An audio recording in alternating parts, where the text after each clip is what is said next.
दोस्तों, आज की कहानी है दीदी मेरी बुराई करने से पहले अपने दामन में झाँक लेना चाहिए।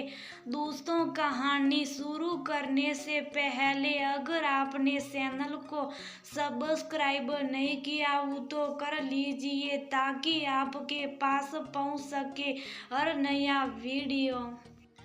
अरे सुनो तो सब लोग, आज तो रोमा के घर से सुबह सुबह ही तेज तेज आवाजें आ रही थी। कभी उसके पति की, कभी बेटे की, कभी बहू की और कभी खुद उसी की। लगता है कि आज बहुत जोरदार झगड़ा हुआ है। सबके बीच मधुरिमा मित्र मंडली के बीच ये सारी बातें सटकारे लगा लगा कर बता रही थी। ये है कुछ लोगों की मित्र मंडली जो कि सब एक अपार्टमेंट में रहती और इसकी प्रमुख एक तरह से मधुरिमा ही, क्योंकि उन्होंने ही सबको एक साथ जोड़ा था। उम्र में सबसे बड़ी थी, इसीलिए सब लोग उनको समाज से जीजी कहते। शाम को सभी दोस्त एक साथ अपार्टमेंट में बने पार्क में एक साथ इकट्ठा होते। मधुरिमा का फ्लैट बिल्कुल रोमा के फ्लैट के करीब ही था। आज अभी तक रोमा नहीं आई थी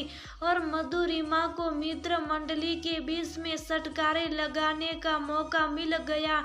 सही बात जीजी की, आज रोमा के घर में झगड़ा हो रहा था। तारीफ तो सब घर वालों की वह बहुत करती है कि उसके घर में सभी लोग बहुत अच्छे हैं। कस्तूरी मुंह बिस्का कर बोली, अरे खाली मुंह बजाना अलग बात होती है। हाथी के दांत खाने के कुछ और दिखाने के कुछ और। तभी शोभा बोली, इधर जब रोमा को मित्र मंडली के पास पहुंचने में देर हो गई तो जल्दी वहां पहुंचने की कोशिश कर रही थी, लेकिन अपना नाम सुनती वह ठिठक गई। आखिर मेरे बारे में क्या चर्चा हो रही है, जरा मैं भी तो सुनूं भला। वह एक पेड़ की ओट लेकर खड़ी हो गई और जब उसने ये सब सुना तो उसको तो बहुत ही ज्यादा खराब लगा। पहले तो उसने सोचा कि वह उल्टे पैर वापस चली जाए, लेकिन उसने सोचा कि सबको मुंह तोड़ जवाब तो देना ही होगा, क्योंकि उसको इन लोगों से ये उम्मीद तो बिल्कुल भी नहीं थी, खासकर मधुरिमा जीजी से। और दोस्तों, क्या चल रहा कोई मजेदार बात? रोमा सबके पास आते हुए बोली, अरे मजेदार क्या, बस तुम्हारी ही कमी थी। मधुरिमा एकदम अपनी बात से पलट कर सेंकते हुए बोली, क्यों जीजी?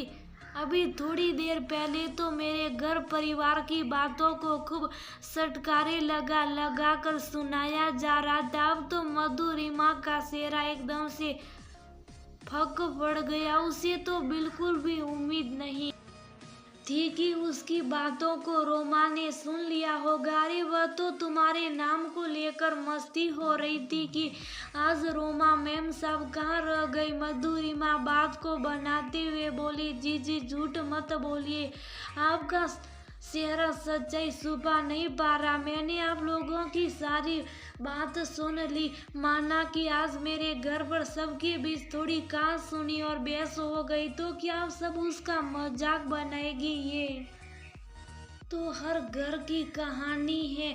कभी साथ रहते हुए लोगों में टकराव हो जाता और फिर सब साथ रहकर हंसते बोलते। किस घर में पति पत्नी में, बेटे बहू में, सास बहू में, जेठानी देवरानी में, ननद भौजाई में और यहाँ तक कि माँ बेटे और बेटी में खटपट नहीं होती।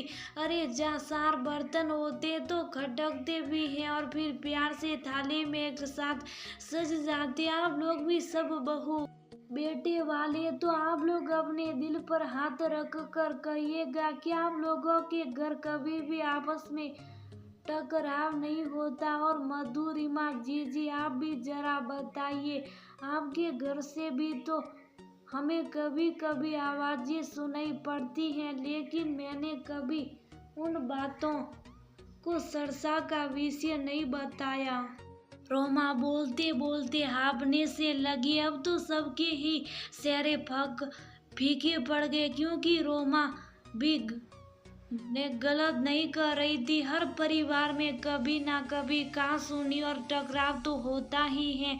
ये तो घर घर की कहानी है। जीजी, मुझको आपसे तो ऐसी उम्मीद बिल्कुल भी नहीं थी, लेकिन जीजी किसी और की खिल्ली उड़ाने से पहले अपने दामन में जरूर झाँक लीजिएगा। इतना कहकर रोमा उल्टे पैर वापस चल दी, क्योंकि उसको ऐसे घरों का सदस्य बिल्कुल भी नहीं बनना था जहाँ किसी के परिवार का उपहास उड़ाया जाए। सब उसको आवाज देते रह गए, लेकिन उसने पीछे पलट कर भी नहीं देखा।